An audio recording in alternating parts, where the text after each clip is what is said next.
Oh, that's a fun sound, isn't it, folks? You know you're in for a treat when you hear that because it's time for another edition of the Rec Poker Podcast, Forums Edition. I'm your host, Jim Reed, Bluff Sterini in the home games, and at Hold'em_Steelers on Twitter. I'm happy to be joined here by a panel of wizards, just like every week. I'm going to thank our sponsors, just like every week, Running Aces Hotel, Racetrack, and Casino, and website AMP. We are here. We're playing in the nightly home game. We're trying to take chips off each other. Just like every week, we're pulling a post from the forums and we're going to talk about it. And to talk about it with me this week, I am joined by Chris Jones. I am Chris Jones. I'm 5x5 on PokerStars and Twitter. I am John Somsky. I'm Poker Geek MN everywhere. And I'm Rob Washam, and I'm Radman50 everywhere. Thanks, guys. I'm excited to be here talking poker. I'm actually not playing in the Rec Poker home game tonight, but it's because I'm saving all my focus right here for this extremely fierce debate and conversation that we're going to have about theory questions on a monotone board. So we're actually looking at a post by the one and only 5x5 himself, the resident content director here, Chris Jones. And so I'll just paint the picture here for our audience. We are going to look at a monotone flop where we hold 5 different hand combinations, and we're going to see how our action and the action of our opponents gets changed by various factors of this hand. So in every case, we're going to be playing out of position. We're going to have 50 big blinds effective, and we're going to be dealing with a flop of Queen of Hearts, 7 of Hearts, 6 of Hearts.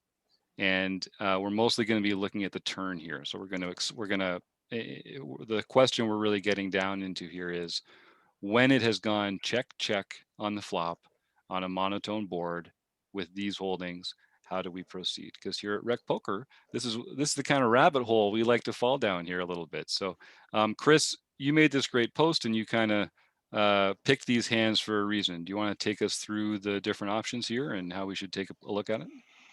Yeah, I mean, I guess the reason I posted this is I've found myself in these spots a few times recently where, number one, monotone flops I think are hard to play. But then number two, what I've noticed is that when I'm out of position, they're even harder to play when it checks through. And I'm on a monotone board out of position. We can talk about leading, but I am very rarely leading into this board. So again, we have a Queen 7-6 all heart board. And sort of the 5 examples that I threw out for us to think about, or how would we approach this after it checks through and we get to a turn, is if we had Queen of Spades, 10 of Diamonds. So we've got top pair, but no heart. The second, where we hit the King high flush, we have a King Deuce of Hearts. So we've got almost the nuts.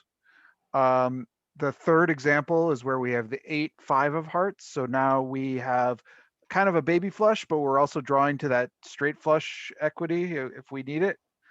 And the fourth example is where we have the Ace of Hearts and the 8 of Spades. So we have the nut flush draw. And then in this example, we said the turn was the 3 of clubs. And the fifth one is actually the spot where I found myself in, which made me think about this a lot, which is that the turn was the 3 of clubs and I'm sitting there with 3 of diamonds, 3 of spades. So I turn a set on this monotone board. Now what? I'm first to act. Do I lead out? Do I check? Do I try to, with the intention of check raising? Which of these am I using as check raises? Which of these are check calls? Which of these are leads? It's a really, I think, a confusing spot to kind of think about. So I did do a little bit of solver work. I don't know if we want to talk about that first or talk about our reactions first. Well, let me just jump in. And so just for our listening audience, again, the flop is Queen of Hearts, 7 of Hearts, 6 of Hearts. And in the different 5 spots, in the first one, we've got top pair. The second one, it's a big flush. In the third one, it's a medium flush. In the fourth one, it's the ace blocker. And in the fifth one, it's the set on the turn. And I encourage all our listeners to go to rec.poker and sign up for a free community account. You can go look at these forum posts yourself, take your time. There's a lot of data in there. We're going to kind of pick the best of it for this conversation, but stuff like this, you can really get a lot out of it by going to the forum post itself. So when I look at these, I think of what is the river going to bring? You know, what are the kinds of hands that my opponent's going to have when they choose to check the flop? Because these monotone flops, they're spots where I find people overfold. So I'm always tempted when I'm in position with the initiative to put a small bet out there and just see if I can elicit some folds. So when they don't do that, that sort of affects my thinking a bit about what they might have. That's one factor I'd be thinking about here. Mhm. And then when it comes to the actual hands themselves, so it went check, check on the flop. We're considering which hands do we lead with, and then which ones, when we check, do we have action behind for. So I'm definitely checking the queen 10 here that has the top pair, no real redraw. That feels like I'm in the condensed part of my range, as I'm sure Rob would jump in to say, our book study guru. So I'm going to want to be in sort of pot control mode. And both the hearts are really, both the flushes are really interesting, I think, because out of position, you know, it's hard to get paid with these value hands, especially on scary flops like this. So that's where I'm the least sure, I think. What about you guys? I'm thinking that on the flush ones, I think you're, you know, already the guy with the initiative has shown that he's not real interested by checking back the flop. So when are you going to get paid? You're probably not going to get paid on the river. You know, if you go check and he checks back, whatever's in the pot, that's what you're going to get. So the turn is where you're going to need to try to gain some value. So especially on those two where you've already got the flush, I think it's important to get some money invested in the pot. And I would almost say that if you got that set of threes, that last hand, that's another opportunity that, again, if you check and he checks back, the action on the river is going to be, you know, little or nothing. So this is your opportunity to get some value. Mhm. Yeah, and I think we're probably checking the flop 100% of the time anyway, so that's a good feature to dial into this. I kind of feel like I'd want to be leading some bluffs here, given that he checked behind, kind of like Rob's saying. He's kind of capping his range a little bit by not making an aggressive action there. So I would be inclined to lead with the ace of hearts blocker hand, even though it has, I mean, it has an ace high showdown value, so that's something. But really, the power in the ace of hearts is that it's a redraw to the nuts, and that it's a hand that your opponent can no longer have the nut flush. So I just feel like that ace of hearts, eight of spades hand, even though it's the weakest hand on the board, I feel like it's the one that I would be most inclined to use in an aggressive fashion, either by leading or check raising. And it turns out that there are some interesting results when it comes to that. Mhm. Yeah, and like if you want me to go into this, like I'm not necessarily, I don't, you know, and a reminder, solvers are not like sort of written in stone solutions. They are what a computer approximates when it thinks that your opponent is playing absolutely optimally. This is the strategy it would implement to balance that out. That is what a solver is telling you. So it's not necessarily that the solver is giving you the answer. It's giving you the optimal way to play versus an infallible opponent. So with that in mind, so we shouldn't just take this as like now these are the right answers, right? We need to think about these things for our own perspective. But with that in mind, I do think that when I ran this into the solver, it was surprising to me. The solver does not lead very often at all. In fact, it does not lead any of the example hands that we had. The leads that it has in this board are specifically hands like Ace Queen. It leads. It doesn't care if it has the heart, the Ace of Hearts. It's almost always leading Ace Queen, and it's leading hands like 9-8. So that have the sort of the open-ended straight draw. Some hands that probably have very little showdown value, and but have a draw to something. Um, but it is very rarely leading these flushes. It's using those more as check raises. It's very rarely leading the Queen 10. It's very rarely leading the Ace of Heart, Eight of Spades, and it is sometimes leading the threes, but it much more prefers to lead the threes if it has the three of hearts. So Hmm. we have the three of diamonds, three of spades. Um, it likes leading when you have the three of diamonds, three of hearts, because you block that one card, I guess, gives you the blocker effect to block some of the flushes. So that's enough to guess tip it into the balance of leading. Um, and it likes the flushes primarily. The king of hearts is almost always a check raise, and the 8-5 of hearts is it's checked most of the time, but it is sometimes check raised and sometimes check called. I don't know for the life of me how you decide that in real time.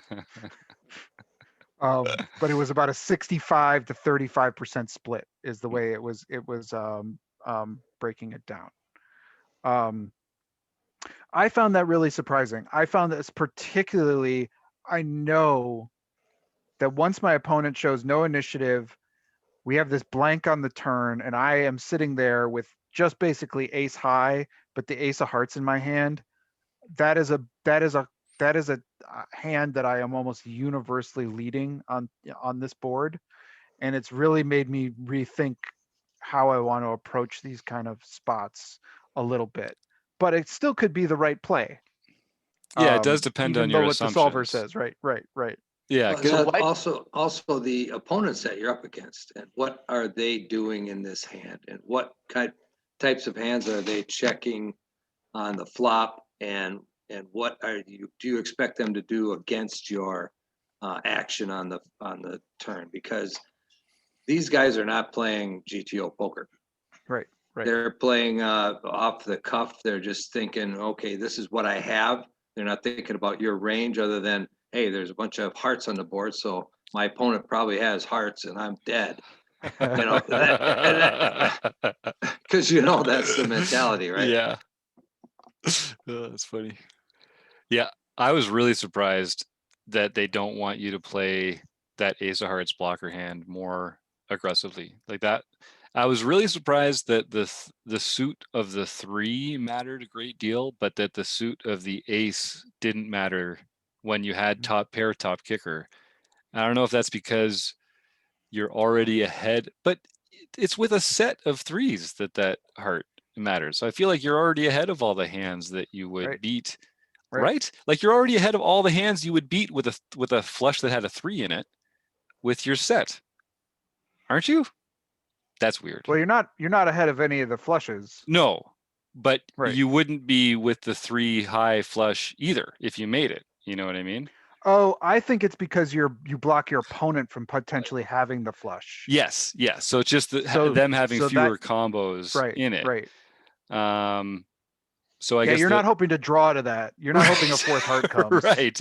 But then I'm surprised that the corollary when you have the ace of hearts or the ace queen situation, you said it doesn't seem to care whether that ace is the ace of hearts. I'm Mhm. still I'm perplexed about that. John, what do you think? Well, the ace queen one I understand a little bit more. What was the strategy it had for the ace queen that was almost always a raise? It's almost always a lead A on lead. this turn, regardless of whether you have the ace of hearts. So that's basically saying that the ace is strong enough to make it a lead, and you've just made your hand stronger, so that doesn't really matter at that point. Mm-hmm. So I understand that one. I'm trying to figure out is what is going on, why it doesn't want to semi-bluff the ace of hearts. Mm-hmm. And have you come up with any And rationale? by the way, I looked at this. So it does want to semi bluff when you have ace ace of hearts 5 4 3 2.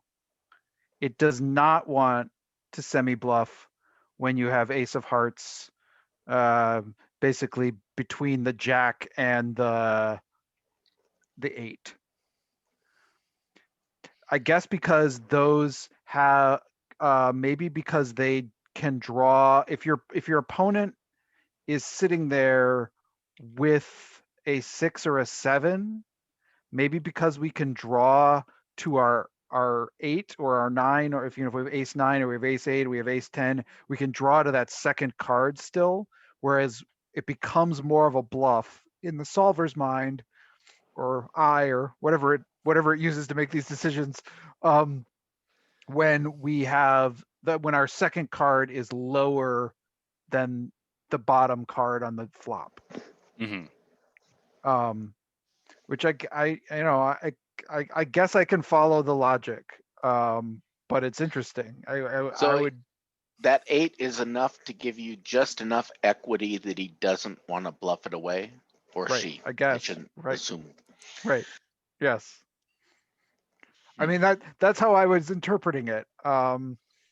In real time, I still think maybe I'm over bluffing at this point. If I bluff every ace of hearts that I have, every lone ace of hearts that I have, um, maybe I'm over bluffing. Because remember, this was a late position open, so um, we're probably have if not all, most of the aces in our range. So maybe we're over bluffing if we have all the ace of hearts following through on this turn. Just because we're continuing with a lot of them as calls pre-flop, you mean? Like we're just getting into the spot with a lot of those aces? Yeah, we're probably calling with close to 100%, Hmm. at least 90%. Yeah. That's interesting. Hmm. I guess, I mean, they are, yeah, because feel like a lot of those bluffs that I'm going to be making are specifically to exploit overfolds here. Right. Right. So maybe that's just part of the function of the And solve, is that they're not overfolding. right. And maybe that gets back to Rob's point here, is that the solver doesn't think people are overfolding, but we all kind of know from experience that monotone boards tend to scare people like no other. Hmm. Like I think they're scarier than paired boards to most people.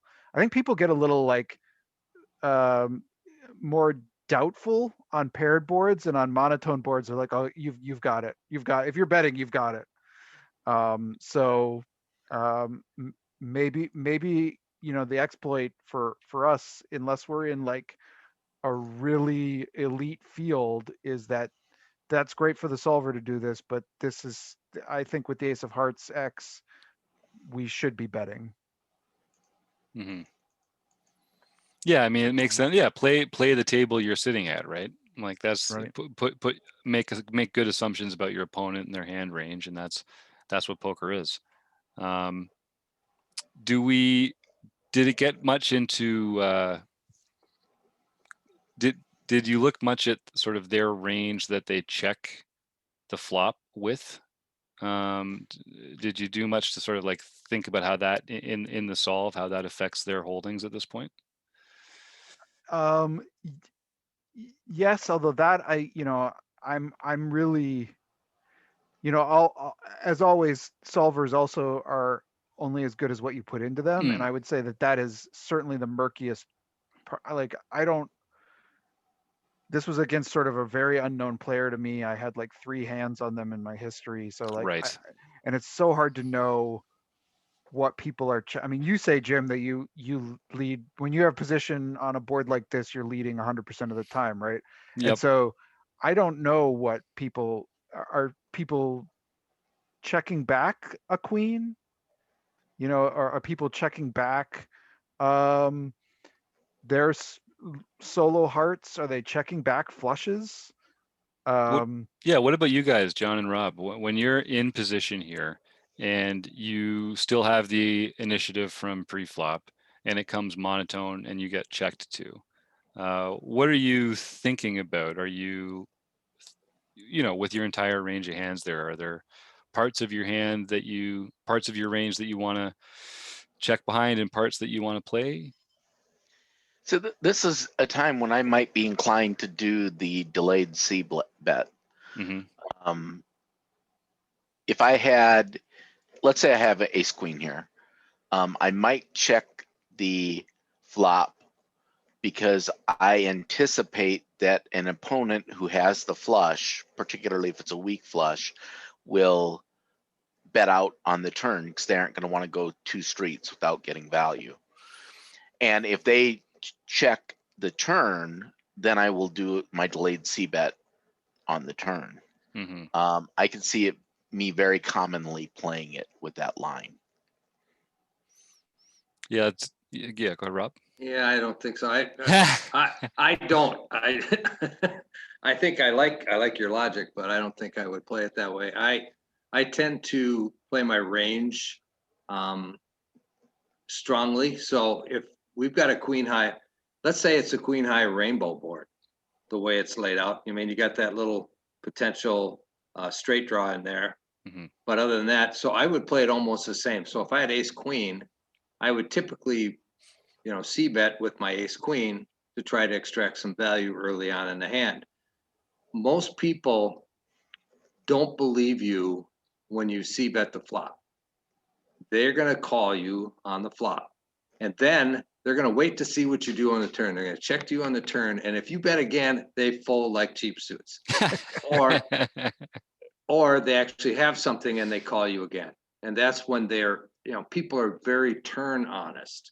I think this is something that you hear from Sky Matsuhachi a lot when he's talking. The C bet has become so common now that people don't believe it. So I have a tendency, if I have any kind of a hand or a bigger range advantage, I'm going to try to get some money on the flop when they still don't believe me. Because on the turn, if I wait to the turn, all of a sudden, then I bet that's when I'm not going to get any value at all. So it's a sticky wicket, as they say, right? How are you going to get some when you do have that strong hand or that strong range? How do you get paid? And in you wait position, too long, Rob, you're not gonna. would you ever check a flush here? I mean, I might, and as a slow play, because, but at the same time, they're going to expect me to check a flush. So there's going to be times where I'm going to bet that flush, and they're not going to believe me. So now I'm going to get paid. Right. So this is where it's the psychology more than the actual range of the hands or the, and everything else. It's how are you going to extract value from that opponent? How are you going to get paid? Yeah, let's see if Jonathan Little has anything to say about that, and then we'll come back and hit this up on a couple other fronts. Have you ever wondered whether you should call a preflop raise or 3-bet instead? What do you do when you have a flush draw? Do you raise it or do you just call? What do you do with ace king when you miss the flop? Are you tired of guessing about what the right play is with your particular hand?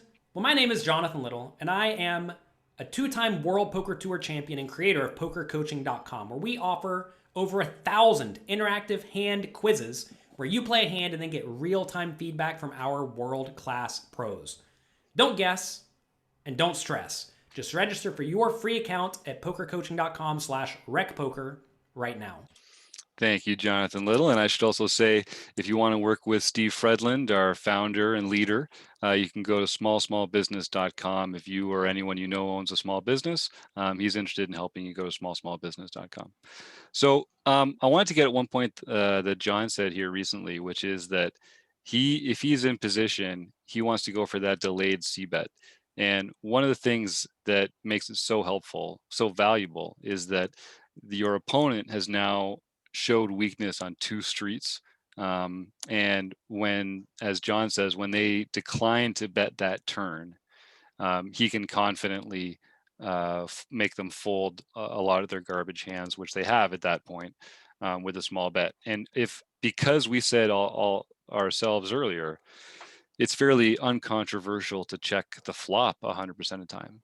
What that means is that your range hasn't actually weakened much when all you've done is check the flop, because you're checking the flop with almost 100% of your range. So even though you're sitting in position, there's this monotone flop, you've got aggression, the Jim model of just betting a small amount 100% of the time, your opponent hasn't actually weakened the range. So if you really want to get those folds, do it in that delayed c-bet way that John recommends, where you can more confidently c-bet your garbage there and get some folds because they've checked twice.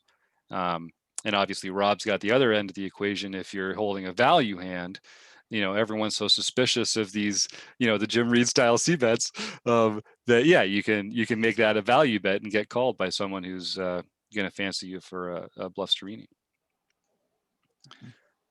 So it sounded like, Chris, you were saying that there was very little leading at all. So this yeah, solver tease it out. tended to take like a very small part of its range, like I was saying, that sort of ace queen and 9-8 as leads, and then almost 95 something percent of hands were either check calls or check raises or check folds. And that really means, and then okay, so let's put ourselves in the villain's position here on the turn then. So it does check through the flop, then your opponent checks again. I mean, I'm going to be betting a ton here, right? Like, now they've really weakened their range, to John's point. And I might even want to have like a value sizing and a bluff sizing here, because I think you're going to be able to leverage a lot of bluffs with a small sizing here. But I think you're actually going to want to make them pay a bit with your value hands if they're going to come along, because the out of position players range is also very split right now. They've got a lot of garbage that you can get to fold with a small bet, and then a pretty small portion that's going to be continuing either as a check call or a check raise. Does that scan with what you guys have thought about it? So that delayed c-bet that John recommends does seem like a great bluff spot there. And that may be why the solvers seem to like to have a decent number of check raises here. That we have a number of flushes that are check raises. Some of our sets are check raises. Some of those ace hearts X are check raises, much more than leads. Yeah, and check raising is the more fun way to do it. So maybe the solver just likes to get it in, It's definitely more fun to balance a check raising range than a donking range, in my opinion. Right. It's the bluff Sterini style solver. The only issue I see with that in the games, at least the games that I play, is that so often that board is going to get checked down all the way to the river, and then whatever's in the pot in the middle is all you're going to get. So I think the check raising maybe with the bluffs makes a lot of sense. I think with the value hands, I think I prefer to bet out, to try to get some, value when I can. So one thing it feels like is one of these general rules, how I love to pull general rules out of this stuff, is that these monotone flop boards are going to be pretty passively played as a rule. It seems like there's not going to be that much bluffing. How can I even say that? That doesn't feel right. But it feels like, or maybe it's just that it's going to be done on later streets. When ranges are better defined. Like that makes sense to me. Yep. And John made a comment in our last podcast on the monotone flop that Keith Brandt was involved with. And John talked about how you either are going to have a very small pot, or somebody's going to have a flush and it's going to be a very big pot. So if you don't have the flush, you want to make sure it's a small pot. Mm. Yep. Yep. Yeah. And then it's another one of those spots where you're likely to win a small pot out of position and lose a big pot out of position too if you kind of get frisky with it. So I can see that. I can see that. All right. Well, we've been over this one a couple. We looked at it in a study group. This panel's gotten together to talk about this. It's a very interesting, tricky spot. Monotone boards out of position. Who knew? It's just kind of hard to play. Well, luckily it's so much fun. We're going to play anyway. Thank you to Chris Jones, Rob Washam, John Somsky, smallsmallbusiness.com, Running Aces Hotel, Racetrack and Casino. Thanks.